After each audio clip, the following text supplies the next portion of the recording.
सभी से निवेदन है, जो भी साथी यहाँ पर खड़े हैं इस मैदान में, आप सभी से निवेदन करना चाहूँगा, सामने जो कुर्सियों की व्यवस्था है आपके लिए है। जो भी इस मैदान में इस वक्त खड़े हैं, आप सभी से नम्र निवेदन, कृपया सामने कुर्सियों पर बैठें। जी ने जवाब में कहा था कि ये सही है कि पश्चिम के लोगों ने चिड़ियों की तरह उड़ना और मछलियों की तरह तैरना सीख लिया है, लेकिन मानव की तरह धरती पर प्रेम से रहना। मेरा रंग दे बसंती चोला, माए रंग दे, मेरा रंग दे बसंती चोला, माए रंग दे। सी कैडेट्स, एनएसएस के युवा साथी, इस सभागृह में उपस्थित सभी देशभक्त, राष्ट्रभक्त पर नहीं आ सकते हैं, पर हम तो उनका हिसाब चुकाएंगे कि नहीं चुकाएंगे, और ब्याज के साथ हिसाब चुकाने के लिए आने वाले समय के अंदर हम सबको मिलकर प्रयास करना पड़ेगा। भारत के अंदर और दोस्तों, हमारे सेना के जवानों का अभिवादन करने के लिए माननीय आशीष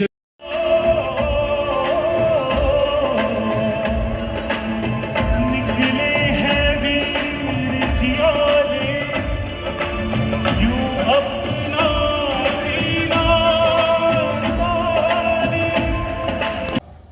मेरा माटी मेरा देश हा कार्यक्रम संपूर्ण मुंबईत 2000 ठिकाणी यशस्वी केल्याबद्दल मी जाहीर अभिनंदन आणि कौतुक करतो।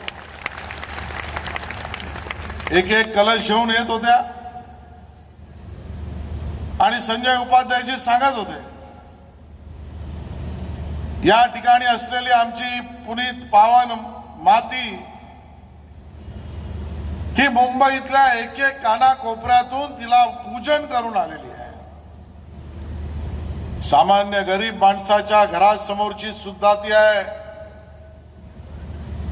आणि मोठ्यातल्या मोठ्या माणसाच्या गल्लीजवळ असलेल्या मैदानातली सुद्धा आहे। आपण ज्यांना अभिवादन करतो अशा पुण्यवान अशा नेतृत्वाच्या घराजवळची सुद्धा आहे। माननीय मोदीजींनी आणि भारतीय जनता पक्षाने संपूर्ण देशभर मेरा माटी मेरा देश, वीरों को वंदन मिट्टी को नमन या एका कल्पनेतून दिला आणि सांगायला मुद्दा म्हणून आनंद वाटतो। मंगल जी, आपने सही कहा, जब भी देशभक्ति की बात सामने आती है, जब भी देश के ऊपर आज आने के बाद अपना कर्तव्य करने के लिए किसी को आगे बढ़ना पड़ता है, तो सबसे पहले मेरा भारतीय जनता पार्टी का कार्यकर्ता आगे बढ़ता है। के आह्वान पर देश भर में 15 अगस्त के बाद मेरा माटी मेरा देश अभियान चला। देश के हर गांव से, शहर के हर मोहल्ले से, महापुरुषों के घर से, शहीदों के घर से मिट्टी लाई गई, मिट्टी का पूजन किया गया। साथ ही सेना के अधिकारियों का, शहीदों के परिजनों का, पुलिस के परिवार का भी वंदन किया गया। इसके साथ ही देश भर में पेड़ लगाने का व्यापक कार्यक्रम हुआ। जिस गांव में या जिस क्षेत्र में शहादत हुई हो, उस सैनिक के नाम से वहाँ के अमृत तालाब में वहाँ पर पट्टिका लगाई गई उसके नाम से। शासन प्रशासन से लेकर सामान्य नागरिक बड़ी संख्या में उपस्थित थे। मुंबई के लिए गर्व की बात है कि डॉक्टर बाबा साहेब आम्बेडकर के घर से लेकर स्वातंत्र वीर सावरकर जी के घर की मिट्टी, मुंबई के ऐतिहासिक ऑगस्ट क्रांति मैदान, गिरगांव चौपाटी से लेकर छत्रपति शिवाजी पार्क की मिट्टी, मुंबई के सभी रेलवे स्टेशन पर ये अभियान चलाया गया। आप देख रहे हैं मेरे पीछे 3000 से अधिक कलश पूजन कर यहाँ पर आए हैं। कल यह कलश लेकर 1000 युवाओं की टीम मुंबई से दिल्ली के लिए रवाना होगी। कर्तव्य पथ पर सांस्कृतिक कार्यक्रम होगा। यह मिट्टी, पूरे देश की मिट्टी, शहीद स्मारक में अमृत वाटिका बनने वाली है। आज़ादी के 75 वर्ष पूरे होने पर जो हम उत्सव मना रहे थे, उसके समापन का यह पर्व है। मैं आप सभी इस कार्यक्रम में सम्मिलित हैं, आपका अभिनंदन। सर कहीं ना कहीं अगर बात करें देश की मिट्टी की, तो देश की मिट्टी जो है लोग बदनाम करने में काफ़ी लोग लगे हुए हैं, तो उसे किस तरह से देखते हैं? ये उन लोगों के मुंह पे करारा जवाब था, और जहाँ पर लोग जाति, भाषा, धर्म के नाम पर देश को बांटना चाहते हैं, प्रधानमंत्री नरेंद्र मोदी जी ने देश की मिट्टी के साथ सबको जोड़कर देश को एकत्रित करने का काम किया है, और इसके लिए यह प्रयोग अपने आप में अभिनव प्रयोग है। सर जो देश को बचाने में जो थे जवान थे, उन्होंने शहीद हो गए, उन्हें किस तरह से याद करते हैं? हमारा कर्तव्य है, पहले तो वह मट्टी जो हमें भोजन देती है, वह मिट्टी जो हमें खनिज देती है, वह मिट्टी जो हमें पानी देती है, वह मिट्टी जो हमें पेड़ पौधे देती है, वह मिट्टी जो हमें फल फूल देती है, वह मिट्टी जिसके नीचे हमें पेट्रोल मिलता है, वह मिट्टी जिसके नीचे हमें सोना मिलता है, हीरा मिलता है, उस मिट्टी को वंदन करने का यह उपक्रम था। और साथ ही साथ इस मिट्टी की रक्षा के लिए जो जवान तत्पर रहते हैं, उनको भी वंदन करने का काम इसके साथ जोड़ा गया। पूरी तरीके से देशभक्ति और राष्ट्रभक्ति के सूत्र में यह कार्यक्रम रहा, और आपने भी देखा कि किस प्रकार से एक प्रकार से सांस्कृतिक राष्ट्रवाद का परिचय हम सब दिखा। सर 2024 में जो है राम मंदिर का उद्घाटन भी होने वाला है, तो क्या कहना चाहेंगे कि आप जाने वाले हैं वहाँ पे दर्शन करने? मैं 10 दिन पहले राम मंदिर में गया था, और वहाँ पर प्रभु राम के दर्शन और उनकी संध्या आरती में सम्मिलित होने का सौभाग्य मिला। राम जन्मभूमि आंदोलन से हम सब जुड़े रहे, मार भी खाई, घोषणा भी देते थे कि सौगंध राम की खाते हैं, मंदिर वहीं बनाएंगे, मंदिर भव्य बनाएंगे।